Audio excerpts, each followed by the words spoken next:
In this episode of Flash, we're going to move beyond some of those basic shapes we learned previously, and we're going to look how we can modify those lines and fills, as well as using some of the other tools such as the pen, brush, and eraser tools, and how we can actually optimize and enhance our performance by simplifying some of the images that we've created. So first of all, let's go ahead and pull up the oval tool, and we're going to make sure that we are in merge drawing mode. And I'm going to go ahead and create light green, and let's make our fill a really dark color here. And I'm going to go ahead and put a stroke of about 6. And I'm going to go ahead and draw a circle. What happens if you take a look at this, when I move my mouse cursor right on the edge, there's like a little curved line that appears right underneath of my cursor. If I click when I'm on the stroke and drag, it will allow me to change the shape of that object. So I can kind of pull that and create about any kind of shape I want here. Let's go ahead and pull that up like this. We got kind of a weird looking egg shape. If I clicked on it again, I can pull it down and maybe make like a boomerang shape. But that allows me to make adjustments and mold this almost as if it was like a piece of clay. So as I'm dragging that around, I can kind of pull that out.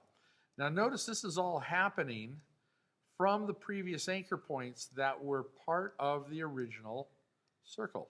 I could do the same thing with a rectangle.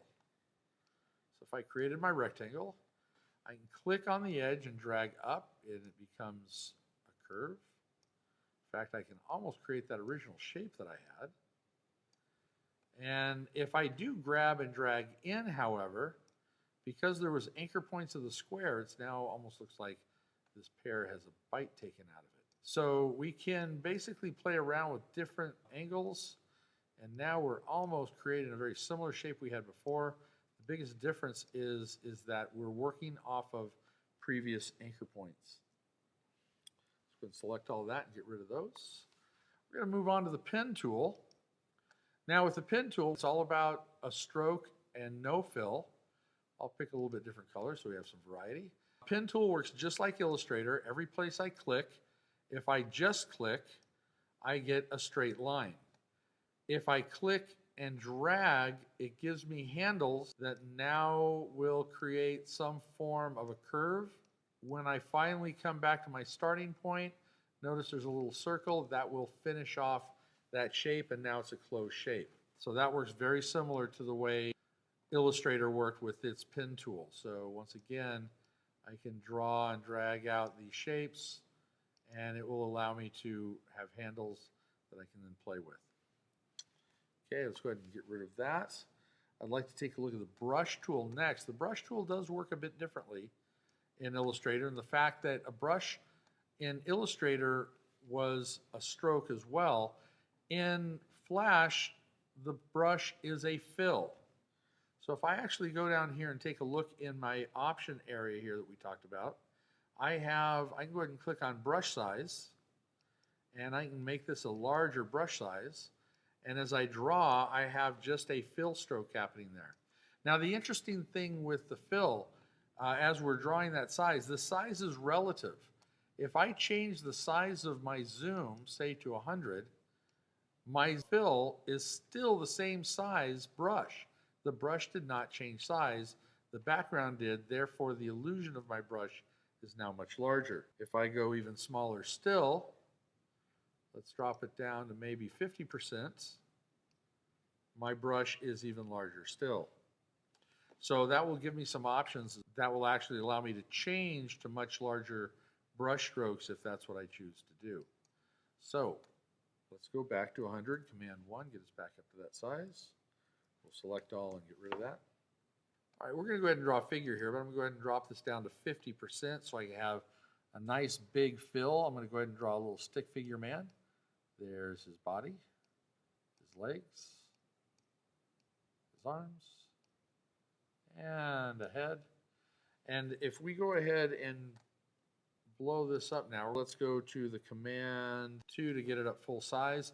We're going to add some shadowing to this person. Let's go ahead and maybe give him kind of a light highlight around him. Along with our little man, let's also draw a box and make sure our box has a stroke, because this will make more sense if we have a stroke. Let's go ahead and put that box up there next to him. And if I go ahead now, and let's go ahead and pick our paintbrush again. This time I'm going to pick a totally different color so it will stand out.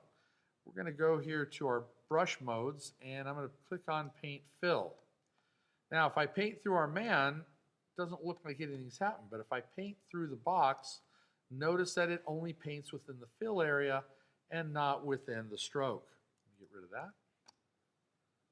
I also have a paint behind mode. So if I kind of draw all around my guy and my box, it shows when I let go of the mouse, all those lines are behind our objects. Paint selection means that I have to select something first. So if I go ahead and select my box, and now I paint into that box, it will only paint in what is selected. And finally, one that I really like is this paint inside. We go ahead and deselect my box. And now I'm going to pick my paintbrush again. I am now paint inside. If I start within an object, I can actually then kind of draw around the outside edge of that object. And if I come outside, it's only going to paint the area that was inside of that object. As long as I start inside the object, I can purposely go way outside the lines. In fact, it's still inside. I'm going to come down here, paint here. When I let go, it only covers those areas that is inside that original object that I'm looking for. So that is paint inside. Last thing I want to show you is my eraser tool. And the eraser tool does work a little bit differently as well. Once again, the eraser tool does have a number of choices, such as erasing normal, erasing fills and lines. If I click Erase Fill and go over my box, it's only going to erase the fill area. If I go back to Erase Normal, it will erase pretty much any line or stroke. And once again, I'll let you play around with some of these others. Erase inside, same thing. If I start inside, but I erase outside, it will only erase the object I started inside first. So have fun with these tools. Your assignment here is to create some images using these basic tools, as well as you can go back and use some of the tools we did from the previous lesson. So go ahead and create these objects and have fun with it. We will pick up in the next lesson, adding gradients, color swatches, and a few other things of that nature. We're going to have some more fun with drawing objects.